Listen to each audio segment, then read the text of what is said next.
Hello बच्चों, कैसे हैं आप लोग? सब बढ़िया? तो चलिए आज स्टार्ट करते हैं सॉलिड स्टेट का लेक्चर 13। और यहां क्या सिखाएंगे आपको? स्ट्रक्चर ऑफ मिक्स सॉल्ट, खासकर आयरन ऑक्साइड के बारे में चर्चा करेंगे, स्पेनियल स्ट्रक्चर के बारे में चर्चा करेंगे। चले स्टार्ट किया जाए हम लोग क्या सॉलिड स्टेट का लेक्चर 13।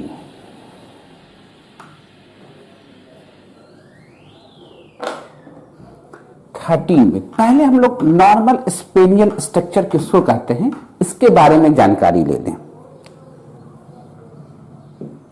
नॉर्मल स्पेनियल स्ट्रक्चर, इसका जो जनरल फॉर्मूला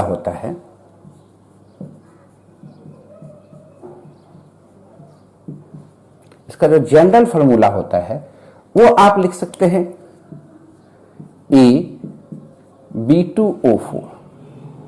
ठीक है, यहां क्या है, ये जो ऑक्साइड आयन है, oxygen, it create CCP lattice. ध्यान दीजिएगा, कैसा लैटिस क्रिएट करेगा? CCP lattice. तो एक ऑक्सीजन का ऑक्सीडेशन नंबर -2, 4 का -8 है ना। और ए क्या है? इसको हम लोग कहते हैं डाइवैलेंट कैटायन। क्लियर? ये एक मेटल आयन हुआ। कोई दिक्कत? यानी इस पर चार्ज कितना है? +2। क्लियर? अब ये बताओ, इसको ओवरऑल न्यूट्रल होने के लिए बी पर चार्ज कितना होगा? +6। 2 बी पर +6 है, तो एक बी पर कितना चार्ज हो जाएगा? +3। तो इसको क्या कहेंगे? Trivalent cation. ये भी मेटल आयन है। तो अगर आपसे पूछे कि नॉर्मल स्पेनल स्ट्रक्चर किसको कह रहे हैं, तो क्या कहेगा? It is an important class of oxide. Oxide तो है ही, which contain 2 different types of metal ion with oxide ion। यही तो दिख रहा है, जो different type of metal ion दिख रहा है, किसके साथ? ऑक्साइड आयन के साथ। क्लियर है? अब ये क्वेश्चन उठेगा कि ए कहां होगा? कैटायन तो जनरली कहां होते हैं? वाइड्स पर होते हैं। कैटायन कहां होते हैं? जनरली वाइड्स पर होते हैं। तो कैटायन ऑक्यूपाइज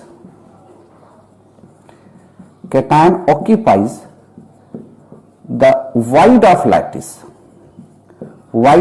लैटिस। और ऑक्साइड आयन तो क्या क्रिएट कर रहा है? लैटिस क्रिएट कर रहा है। अब काउंटिंग कैसे करेंगे इसको ध्यान दीजिए। ऑक्साइड आयन का संख्या यहां देखो तो आप कहोगे 4 आयन यहां दिख रहा है, और यही CCP लैटिस क्रिएट कर रहा है। यह बात तो क्लियर है। और आप क्या सिखाया अभी तक? आपको क्या सिखाया हमने कि जितना एटम लैटिस क्रिएट करे CCP या SCP, उतना ही होगा ऑक्टाहेड्रल। यानी हमारे पास ऑक्टाहेड्रल की संख्या 4 और टेट्राहेड्रल की संख्या कितना है? 8 है। अच्छा अब देखो, हमें बी कितना चाहिए? 2। बी चाहिए 2। तो अगर हम इसके हाफ ऑफ पोजीशन पर बी रख दे तो टोटल बी आ जाएगा कि नहीं आ जाएगा? देख लो। और इसके 1/8 पोजीशन पर ए रख दे तो एक ए आ जाएगा कि नहीं आ जाएगा? कहेगा बिल्कुल आ जाएगा। इसका मतलब ये जो नॉर्मल स्पेनियल स्ट्रक्चर बनता है उसमें जो डाइवैलेंट कैटायन है वो कहां है? 1/8 पोजीशन ऑफ टेट्राहेड्रल। ये कहां ऑक्यूपाइज करते हैं? 1/8 पोजीशन ऑफ टेट्राहेड्रल वाइड।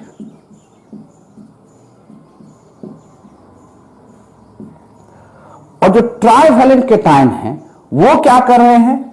कहां ऑक्यूपाइज कर रहे हैं? Half position of octahedral wide. देख रहे हैं ना, ऑक्टाहेड्रल के हाफ पोजीशन पर कौन है, ट्राइवेलेंट है, तभी तो 2 बी आया है और 1 ए आया है। संख्या देख रहे हो, ए कितना है, 1 है। ये कैसे संभव है, तो टेट्राहेड्रल के 1/8 पर आएगा तब ना कट के 1 होगा। और ये 2 बी कैसे संभव है, तो जो ऑक्टाहेड्रल के पोजीशन है उसके हाफ हाफ पोजीशन पर क्या आ जाए, बी आ जाए। क्लियर। अब आप कहिएगा सर इसके फेमस एग्जाम्पल क्या क्या होंगे, ये कैसे नोट करेंगे, जरा देखा जाए। फेमस एग्जाम्पल में MgAl2O4 इस तरह के ऑक्साइड होंगे। फेराइट इसके फेमस एग्जाम्पल होते हैं, इसको हम लोग लिखते हैं AFe2O4, उसमें ZnFe2O4 इस तरह से भी लिख सकते हैं हम लोग। क्लियर। कहीं डाउट है तो पहले एक बार नोट करें तब आगे की बात करते हैं। फटाफट नोट कीजिए।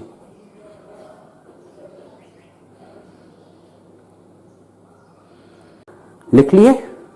क्या ध्यान रखना है यहां पर, ये जो डाइवेलेंट है वो कहां जा रहा है, टेट्राहेड्रल पर, और कितने पोजीशन पर, तो 1/8।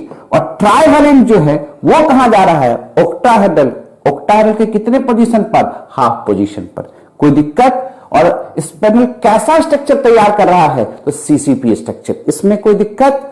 अब आगे की ओर हम लोग बढ़ेंगे। अब जो सीखेंगे वो सीखेंगे हम लोग different type of iron oxide.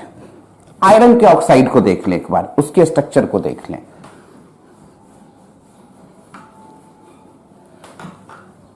Clear. देखिए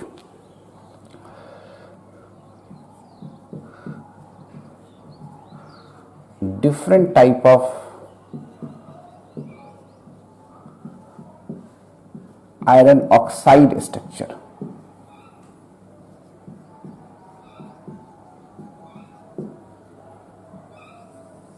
क्लियर।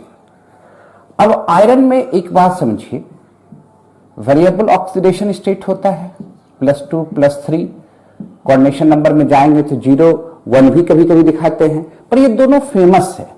और कम ऑक्सीडेशन स्टेट को फेरस और ज्यादा वाले को क्या कहते हैं, फेरिक। ये फेरस है और ये क्या है, फेरिक है। क्लियर। अब हम लोग जो सीखेंगे इसका सबसे simple oxide rock salt type का स्ट्रक्चर है, FeO। एग्जाम्पल लिखाए हैं लास्ट क्लास में, किसके जैसा होगा, similar to NaCl, AB solid.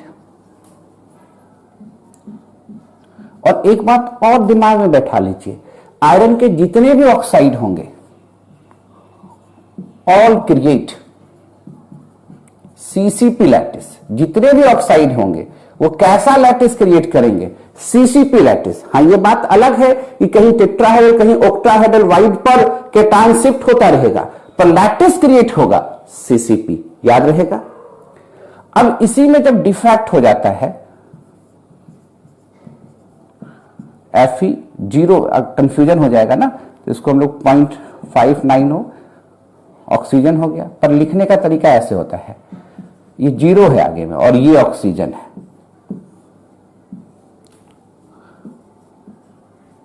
उस साइट इसका नाम है। इसमें जब डिफेक्ट आता है इसलिए इसको defective structure of normal oxide भी कहते हैं। क्लियर। अब इसके बाद आप लोग जब कभी मेटलर्जी पढ़े होंगे तो Fe2O3 10th क्लास में भी देखा होगा। इसको क्या कहे थे, हेमीटाइट, याद करो। और एक और फेमस नाम ओस पढ़े होंगे आप लोग, Fe3O4, बड़ा इंपॉर्टेंट है,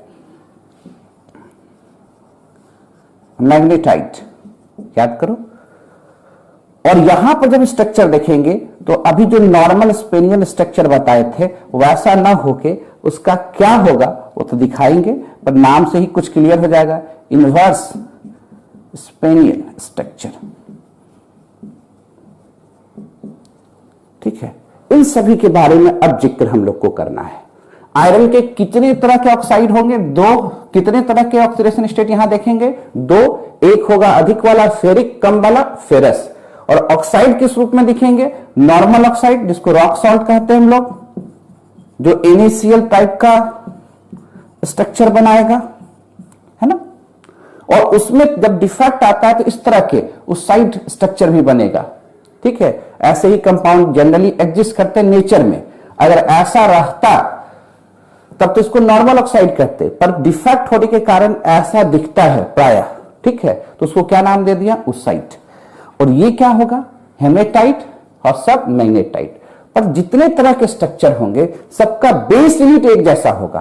कैसा स्ट्रक्चर तैयार होगा?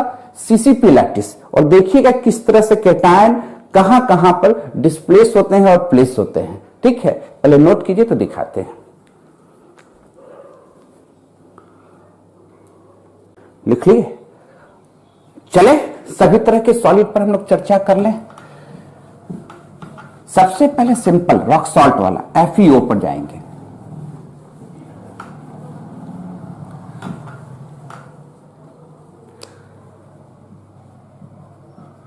FeO में देखो, Fe+2 ऑक्सीजन -2, ये कैटायन है और ये एनायन है। और आप बड़ा अच्छा ढंग से जान रहे हो, एनायन क्रिएट करेगा क्या? Lattice. It create the CCP lattice. Clear है? Cation occupies the void। कहां पर जाएगा ये भी बता सकते हो। रेशियो क्या है कैटायन और एनायन के? 1:1।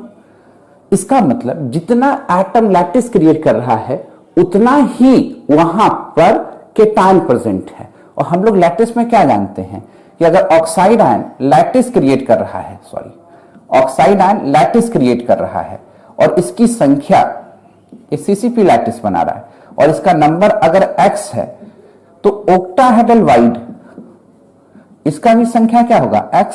और टेट्राहेड्रल वाइड का संख्या क्या हो जाएगा? 2X। तो अगर दोनों का रेशियो 1:1 है, इन दोनों के एटम की संख्या सेम है, यानी निश्चित तौर पर Fe+2 कहां ऑक्यूपाइज कर रहा? ओक्टाहेड्रल वाइड पर। तो ये जो ऑक्यूपाइज द वाइड, किस वाइड पर? तो ओक्टाहेड्रल, ओक्टाहेड्रल वाइड पर। अगर कोऑर्डिनेशन नंबर पूछ देता तब तो याद है मौखिक 6:6, यानी Fe 6 ऑक्सीजन से घिरा हुआ है, ऑक्सीजन 6 Fe से घिरा हुआ है, इसमें तो कोई दिक्कत नहीं।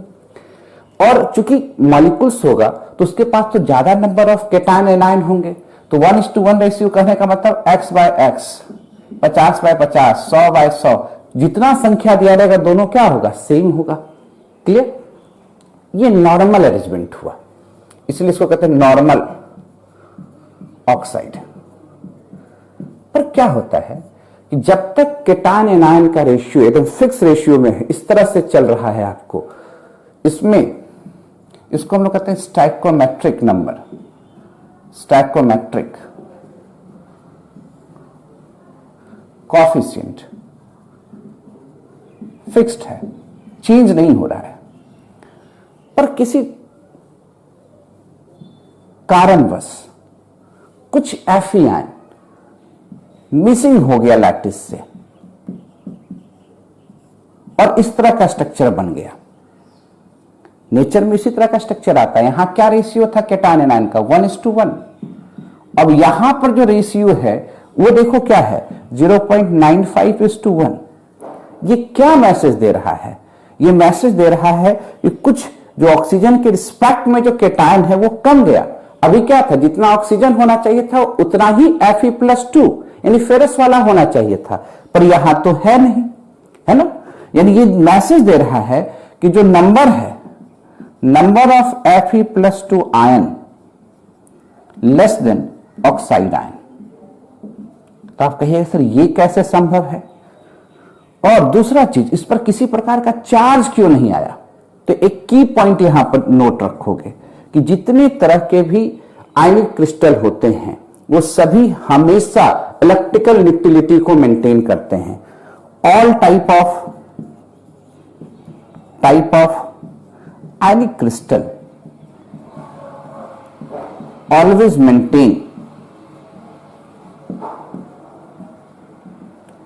Maintain electrical neutrality. उम्मीद करते हैं दिख रहा होगा। तो सर ऐसा कैसे होता है? ऐसा तो हम लोग डिफेक्ट में और खूब बढ़िया ढंग से ओपन करके देखेंगे, पर यहां पर भी हम लोग को सीखना है कि आखिर कैसे ये हुआ, है ना। तो पहले एक बार नोट करो, तब इस पर थोड़ा चर्चा करते हैं। क्लियर?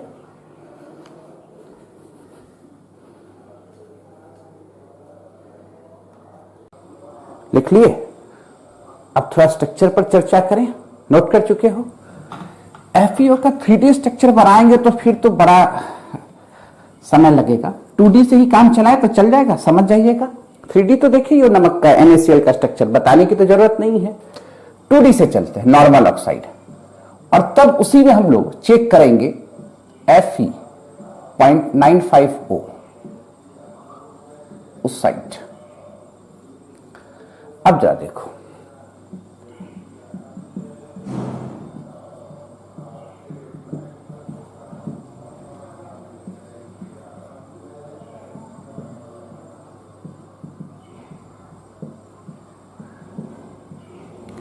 टू डी में बना सकते हैं इस तरह से स्ट्रक्चर।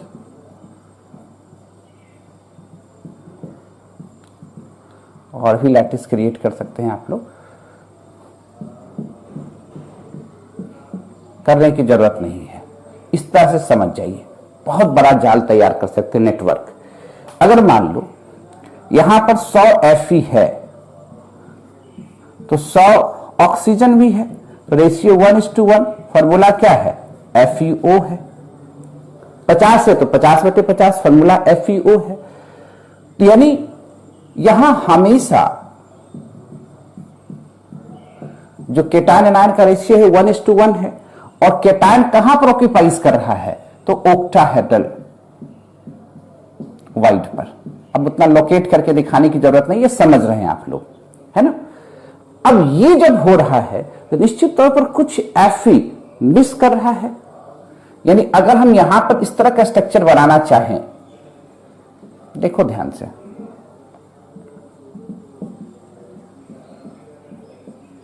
एकदम ध्यान से देखते चलिए।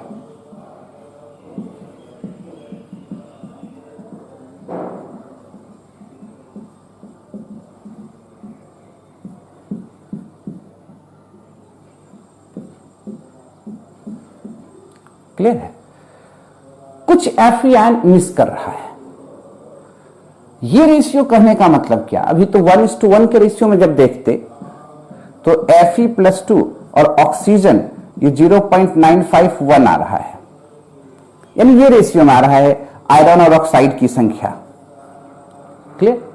अगर Fe यहां से मिस कर रहा है, ध्यान से देखिएगा, Fe जा रहा है, इसका मतलब अभी यहां 100 Fe था, 100 ऑक्सीजन था, 100 Fe का चार्ज 200, 100 ऑक्सीजन का चार्ज -200, कट के क्या था? 0। अगर ये कहने का मतलब एक में ना देखे, अगर यहां पर 100 ले लेते, 100 Fe और 100 ऑक्सीजन है, इसमें क्या कह रहा है कि 5 Fe चला गया, Fe+2, तो 95 बचा, 95। और ये कितना है? 100 ऑक्साइड। रेशियो लो तो क्या हुआ? 95/100, यही ना आया, 0.95/1, ये बन रहा है। पर क्या ये इलेक्ट्रिकल न्यूट्रलिटी मेंटेन कर रहा है क्या? जरा देखो तो, 95 Fe का चार्ज 95 × +2, 100 ऑक्सीजन का चार्ज 100 × -2, क्या हो गया? देखिए तो 190 -200 -10। यानी आप कहिए सर, आप जो लास्ट पॉइंट लिखे थे कि हर एक तरह का जो आयनिक सॉलिड होगा हमेशा इलेक्ट्रिकल न्यूट्रलिटी मेंटेन करेगा, ये कैसे मेंटेन कर रहा है? यहां तो चार्ज आ रहा है -10, ये मेंटेन कैसे कर रहा है? तो बोले बात तो सही है। तो इसको ऊपर तो -10 लिखना चाहिए था, पर आप कुछ चार्ज नहीं लिखे, आप लिख रहे हैं 0। ये कैसे संभव है? बात तो सही है। तो क्या करें? तो होता क्या है, इसीलिए शुरू में जो ऑक्सीडेशन स्टेट बताए थे Fe का, इसलिए ही बताए थे। अब जितना यहां कमी दिख रहा है -10 का, तो Fe+2 धीरे धीरे किसमें कन्वर्ट होने लगेगा? Fe+3 में कन्वर्ट होगा। कुछ Fe+2 किसमें कन्वर्ट होंगे? Fe+3 में कन्वर्ट होंगे। जरा समझो, -10 में कम से कम +10 जोड़ेंगे तब ना 0 हो जाएगा। ये +10 आएगा कहां और कैसे आएगा? एक Fe+2 को अब +3, यानी एक Fe में एक पॉजिटिव चार्ज बढ़ रहा है, तो ऐसा ऐसा 10 Fe में +3 करेंगे तब ना, +2 से +3 करेंगे तब ना 0 होगा, क्योंकि एक Fe+2 तो था ही, +3 किए तो कितना पॉजिटिव चार्ज बढ़ा? एक पॉजिटिव चार्ज बढ़ा। हमको बढ़ाना कितना पॉजिटिव चार्ज है? 10, यानी 10 Fe+2 को अगर हम 100-100 का रेशियो लेके चल रहे होते तब, तो 100 में 10 Fe+2 को किसमें कन्वर्ट करना होगा? 10 Fe+3 में, तब ना जाके ये इलेक्ट्रिकल न्यूट्रलिटी मेंटेन होगा। यानी आप ये कहना चाहते हैं सर कि इसमें कुछ Fe+2 वाला भी है और कुछ Fe+3 वाला भी है, क्योंकि इसको इलेक्ट्रिलिटी मेंटेन करना चाहता है। बोले हाँ, ये कहना चाहते हैं। अच्छा रुकिए सर, हमको लिखने दीजिए, फिर आपसे क्वेश्चन पूछते हैं। लिखिए लिखिए।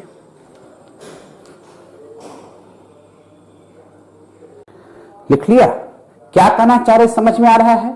नॉर्मल रहता तब तो ये पहले से इलेक्ट्रिकल न्यूट्रल रहता, और यहां क्या दिख रहा है कि जो केटायन है वो कम गया, किससे? एनायन के रिस्पेक्ट में, तभी तो स्टोइकोमेट्रिक नंबर बदल रहा है। इसका मतलब अब इसको इलेक्ट्रिकल न्यूट्रलिटी मेंटेन करने के लिए कुछ Fe+2 वाला किसमें कन्वर्ट हो गया? +3 में कन्वर्ट हो गया। क्यों कन्वर्ट हो रहा है समझ में आ रहा है? 100 का रेशियो लेके बताए, साफ साफ समझ में आया। अगर 100 ऑक्सीजन रहता, 100 Fe रहता, तब तो रेशियो 1:1 का हो जाता, ये रहता, पर इसमें 5 कम गया, तो ये 95 हो गया, ये 100 है, तब ना 0.951 आ रहा है। पर ये लेके चलते हैं तो क्या ये इलेक्ट्रिकल न्यूट्रल है? तो आप कहिएगा नहीं। इस पे चार्ज कितना आना चाहिए था? -10। इसको इलेक्ट्रिकल न्यूट्रल होने के लिए इसमें +10 जोड़ना है। 10 आएगा कहां से? तो कुछ Fe+2 वाला Fe+3 में कन्वर्ट होगा। एक Fe+2 वाला एक Fe+3 में कन्वर्ट होता है, तो एक पॉजिटिव चार्ज नया जनरेट होता है। हमको जनरेट कितना करना है? 10, यानी निश्चित तौर पर 10 Fe+2 कन्वर्ट होगा किसमें? 10 Fe+3 में। कब? जब 100-100 लेके चले होंगे तब। अब आपसे कोई क्वेश्चन पूछ सकता है, सर क्या? पहला पॉइंट, एक तो दिख रहा है कि FeO और Fe 0.95O में अगर डेंसिटी पूछे तो किसका ज्यादा हो जाएगा?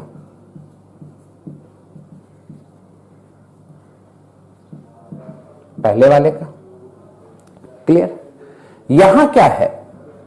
सिर्फ एक ही तरह के कैटायन है Fe+2, और यहां क्या है? ओसाइट स्ट्रक्चर में ये नॉर्मल है।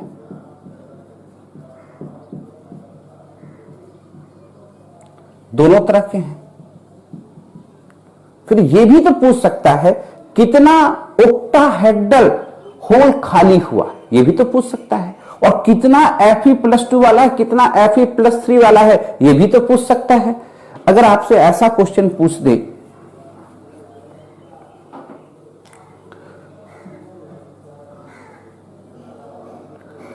Find the percentage of Fe+2 and +3 ion in oxide, मतलब Fe0, बार बार लिखने का आदत है, आप कंफ्यूज मत होइएगा। क्लियर है? कैसे निकालेंगे? निकालने का तरीका देखो।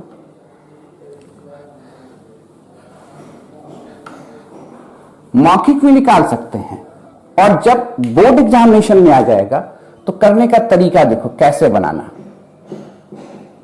यानी ये तो तय है कि इसमें कुछ Fe+2 वाला है और कुछ Fe+3 वाला है। और ये भी तय है कि इस दोनों का जो संख्या है ऑक्सीजन के रिस्पेक्ट, जब ऑक्सीजन को 1 मानेंगे तो उसके रिस्पेक्ट में 0.95 है। क्लियर? तो ऐसे केस में अगर इसकी संख्या x है तो इसको 0.95 माइनस x लिख सकते हैं। अब इस पूरे कंपाउंड को क्या हम Fe+2x Fe+3.95 minus x into oxygen लिख सकते हैं। कंपाउंड को हमेशा क्या होना चाहिए? इलेक्ट्रिकल न्यूट्रल होना चाहिए। हमको x निकालना है तो क्या लिखेंगे? x Fe+2 0.95 minus x Fe+3 plus oxygen, इस पूरे कंपाउंड का charge 0, x into +2 0.95 minus x into +3 oxygen -2। Clear? तो क्या हम 2x into 0.95 into 3 minus 3x minus 2 लिख सकते हैं? 2x माइनस 3x तो 0.95 into 3 minus 2 minus x equal to 0, then x equal to कितना हो जाएगा? 2.7 2.85 माइनस 2, तो x हो गया 0.85। x क्या होगा? 0.85, यानी 0.85 Fe+2 वाला है तो 0.10 +3 वाला है, और ऑक्सीजन तो 1 है ही। क्लियर? परसेंटेज ये एक में निकाले, प्रत्येक 100 में निकालना है तो परसेंटेज अगर कहता तो परसेंटेज Fe+2 ये एक में निकला तो इसमें 100 से गुना कर दोगे तो 85% हो गया Fe+2 वाला, और 10% हो जाएगा Fe+3 वाला। करके दिखाना होगा क्या? ये प्रत्येक एक के निकले, परसेंटेज कैसे निकालेंगे? तो टोटल में कितने से गुना कर देंगे? 100 से, है ना? फ्रैक्शन में निकला तो परसेंटेज में निकाल सकते हैं कि नहीं निकाल सकते हैं? तो 85% क्या हो गया? Fe+2 वाला, और 10% क्या हो गया? Fe+3 वाला। मौखिक भी तो इसी तरह से आ रहा था, आप लोग को नहीं आ रहा था? अगर 100 मान के चल रहे थे, जब देखो इधर मिटा दीजिए तो लिख लिया होगा आप लोगों ने, नहीं लिखा तो पहले लिख लो।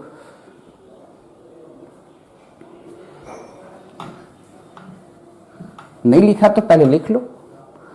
मौखिक भी तो हम लोग इस तरह से मान सकते हैं, 100 Fe+2 है, 100 ऑक्सीजन है, तब तो रेशियो 1:1 है, और इलेक्ट्रिकल न्यूट्रल है तो 95 चला गया, तभी तो बचा 95 Fe+2 और 100। क्लियर? अब ये जरा देखो, एक Fe जा रहा है तो +2 का चार्ज जा रहा है तो 95 +2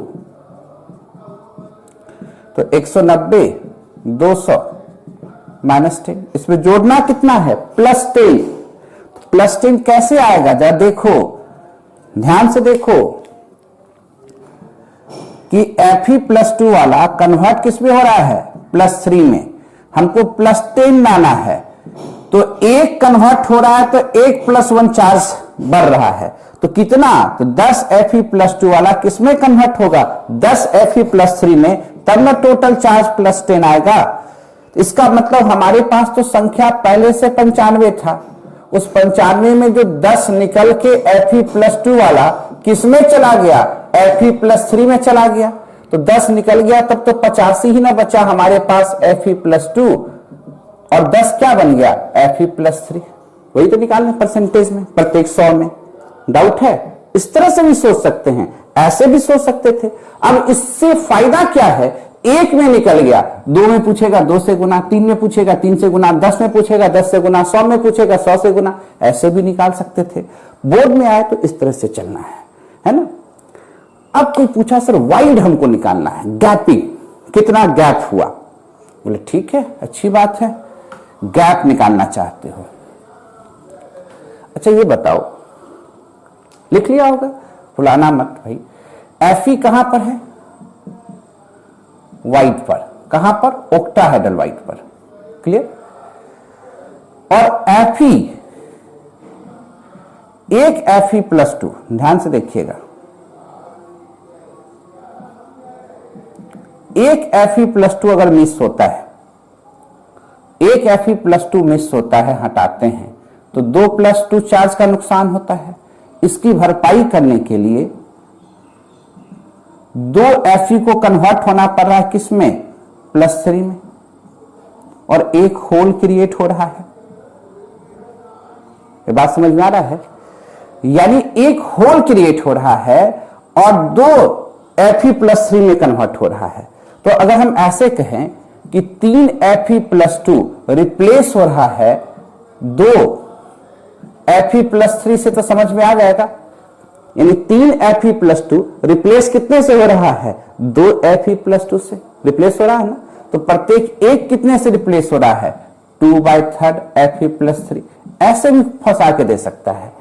और होल कितना क्रिएट हो रहा है, तो Fe+2 यानी जितना हमारा Fe+2 मिस होगा उतना ही होल क्रिएट होगा, है ना।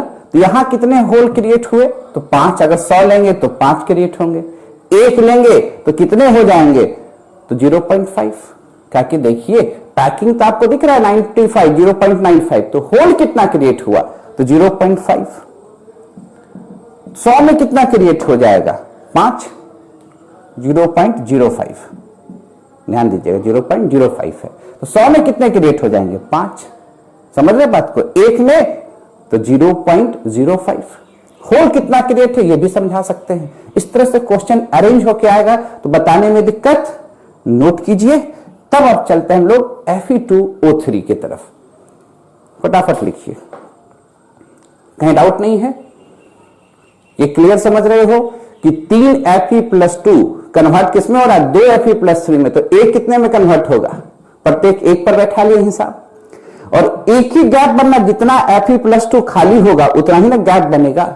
तो यहां दिख रहा है कि 0.95 है ही, तो खाली कितना है, 0.05। यानी प्रत्येक एक में गैप कितना हुआ, 0.05। प्रत्येक 100 में कितना गैप हो जाएगा, 5 वाइड खाली रह जाएंगे। कोई दिक्कत, नोट किया जाए।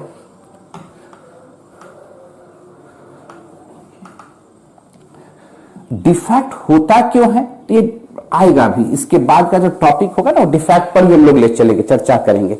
एक बताना मिरर इंडिसेस, वो क्लियर करके ब्रैक्स इक्वेशन बता दी, दोनों सिलेबस में नहीं है फिर भी बता देंगे, तब लेके चलेंगे डिफेक्ट की ओर। अगला सॉलिड है Fe2O3, ये भी सीसीपी लैटिस है, सब तो सीसीपी लैटिस होगा।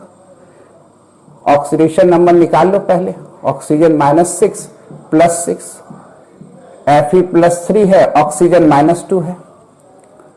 फॉर्मूला बना ही लोगे क्रिस क्रॉस टेक्निक से, Fe2O3 oxide ion create the CCP lattice.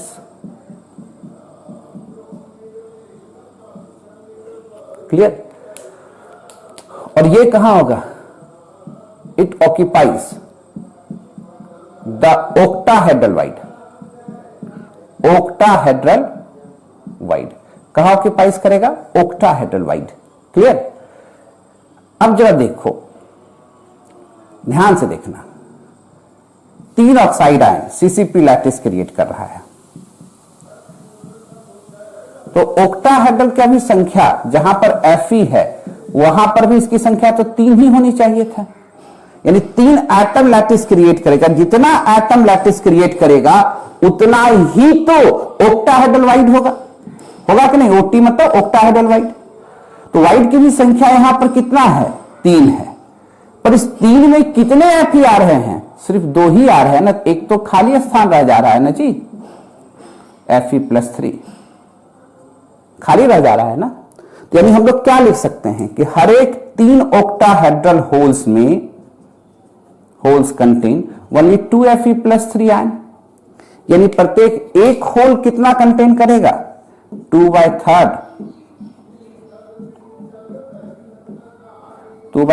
Fe+3 ion.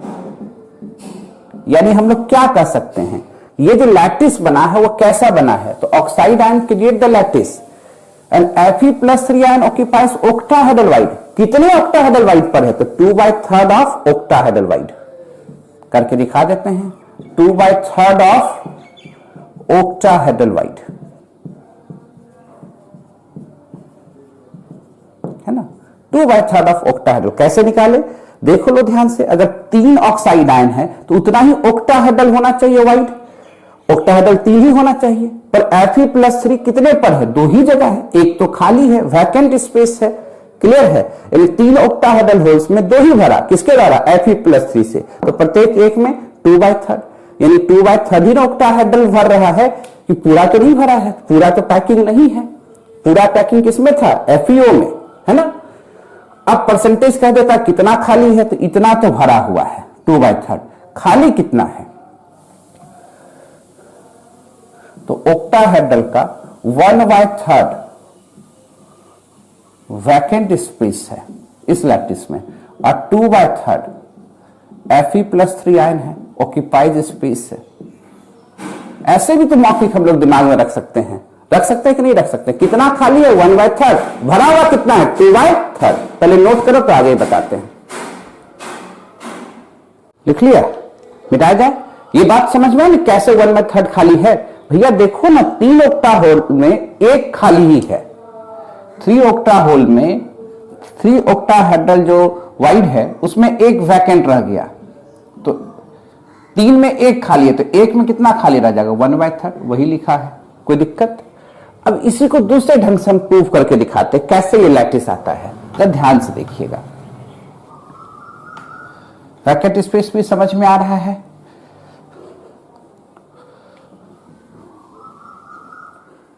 अगर क्वेश्चन इस तरह से पूछ दिया, oxide ion create the CCP lattice, create the CCP lattice,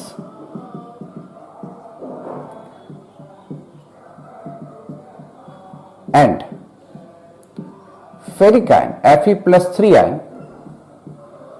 occupies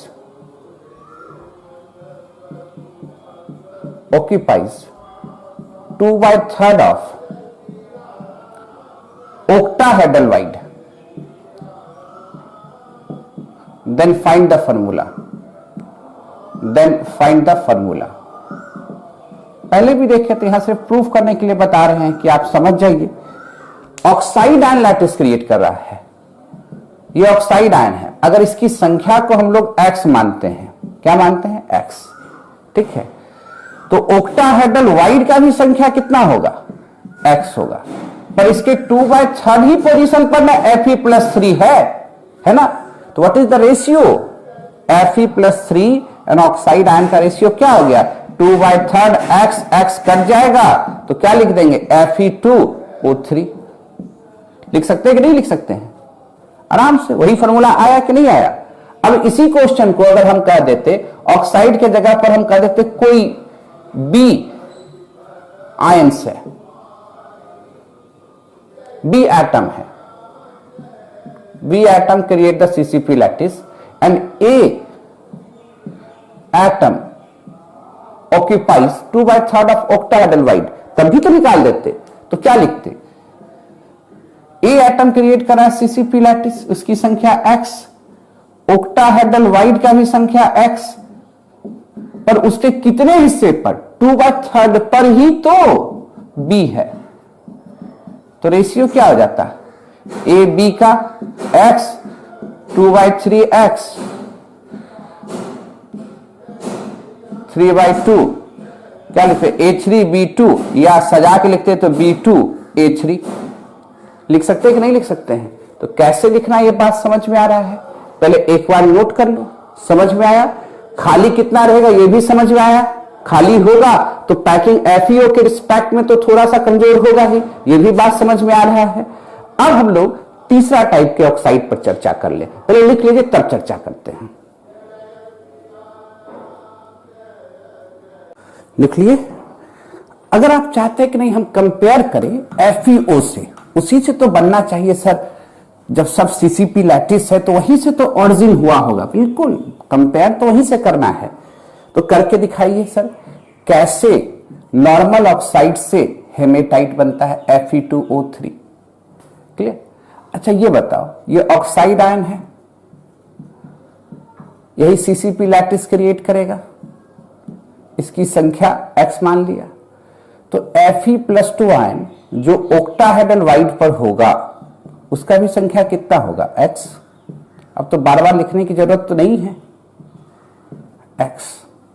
यहां क्या है, Fe+2, पर जब यहां हम लोग देखते हैं तो यहां Fe+3 है और ऑक्सीजन -2 है, यानी +3 है, ये फेरिक है। यानी निश्चित तौर पर ये +2 किस में कन्वर्ट हो रहा है, +3 में कन्वर्ट हो रहा है। आप देखे थे कि अगर इलेक्ट्रिकल न्यूट्रलिटी हमको मेंटेन करना है, एक Fe2 चला गया, गैप हो गया, तो एक Fe2 के जाने से 2+2 का चार्ज बढ़ जाता है, पॉजिटिव चार्ज कम गया है। अब इसको न्यूट्रलाइज करना है तो क्या करना पड़ता था कि 2 Fe+2 को किसमें कन्वर्ट करना पड़ता था, Fe+3 में। यानी एक Fe+2 जाने का मतलब कितना का लॉस है, +2 चार्ज का लॉस है। तो हम लोग ओवरऑल क्या कह सकते थे कि 3 Fe+2 कन्वर्ट हो रहा है 2 Fe+3 में और एक होल क्रिएट कर रहा है। होल्स मतलब ओक्टाहेड्रल वाइड क्रिएट कर रहा है, गैप क्रिएट कर रहा है। होल्स मतलब गैप, ओक्टाहेड्रल।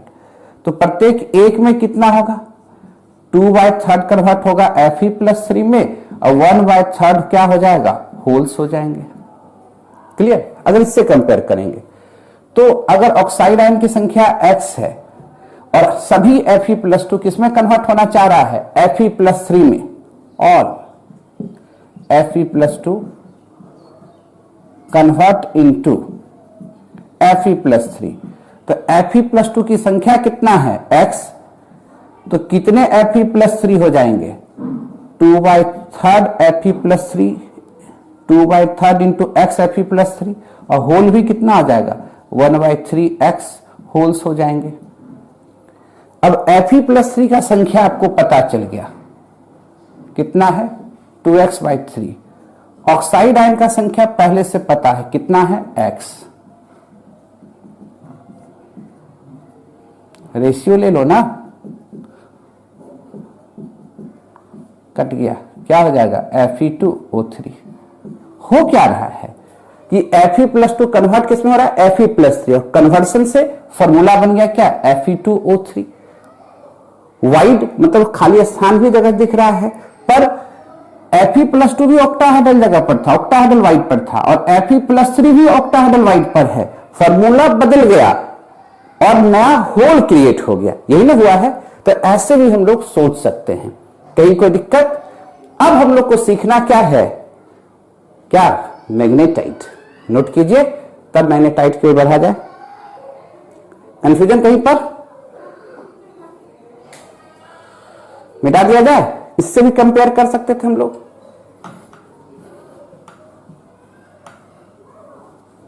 इससे भी कंपेयर कर सकते थे। आप 1/3 है, 90 एटम भी लेके बना सकते थे, 100 एटम भी लेके बना सकते हैं, एक्स के जगह पर कुछ भी कर सकते थे आप। अब हम लोग चले मैग्नेटाइट। ये क्या है, Fe3O4 है। ध्यान से देखिए, ये भी बना होगा FeO से, उस पर भी चर्चा करेंगे। पहले ये देखें Fe3O4, ऑक्सीजन ऑक्साइड है, यही लैटिस क्रिएट करेगा। एक ऑक्सीजन -2, 4 ऑक्सीजन -8, कितना जोड़े कि 0 हो जाए, +2, तब ना 0। 3 Fe पर चार्ज +8 है, तो एक Fe पर चार्ज 8/3 होगा। आपको याद हो जब ऑक्सीडेशन नंबर रिडॉक्स रिएक्शन में पढ़ाए थे कि किसी एटम पर फ्रैक्शन में चार्ज संभव नहीं होगा, ऑक्सीडेशन स्टेट फ्रैक्शन में संभव नहीं होगा। तो इसका मतलब यहां हुआ क्या होगा, तो निश्चित तौर पर यहां पर दो तरह मिक्स ऑक्साइड हुए होंगे, दो तरह के आयरन हुए होंगे, Fe+2 वाला भी और +3 वाला भी। तो आप कहिए सर हम लोग कैसे समझेंगे कौन +2 वाला है कौन +3 वाला है। तो ऑक्सीजन की संख्या कितना, 4, इस पूरे की संख्या कितनी, 3। अगर इसमें पता चल जाए कि x Fe+2 वाला है, 3 - x क्या हो जाएगा, Fe+3 वाला हो जाएगा। क्लियर। यानी इस कंपाउंड को हम लोग क्या लिख सकते हैं, Fe+2x into Fe+3, 3 - x into O4। ऐसे भी लिख सकते थे, ज्यादा सिंपल होगा। यानी कभी भी ऑक्सीडेशन नंबर यानी ऑक्सीडेशन स्टेट फ्रैक्शन में नहीं आना चाहिए था। 8/3 इलेक्ट्रॉन का गम होगा ऐसा संभव नहीं है, क्योंकि इलेक्ट्रॉन क्वांटाइज होता है। तो क्या करते हैं हम लोग, x Fe+2 3 - x Fe+3 और 4 ऑक्सीजन का टोटल का चार्ज 0 होना चाहिए। हमेशा कंपाउंड इलेक्ट्रिकल न्यूट्रल होता है। x × +2 3 - x +3 +4 - 2 2x 9 3x -8। तो क्या लिख सकते थे,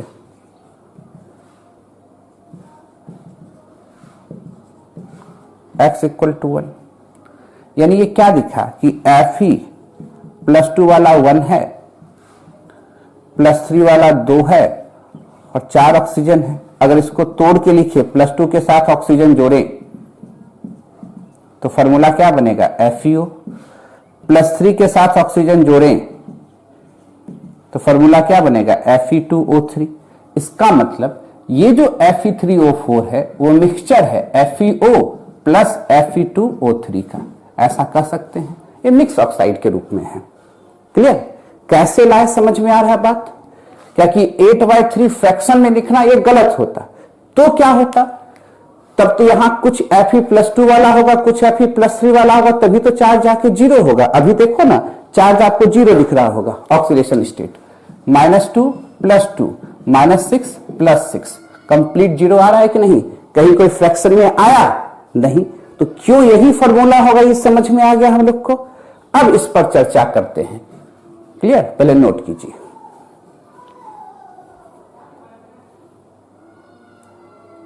लिख लिए। अब आगे चले, effect of temperature and pressure on crystal.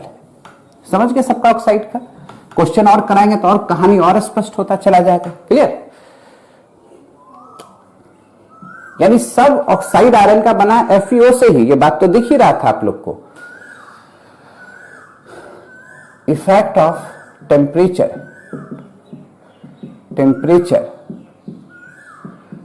And pressure on crystal structure.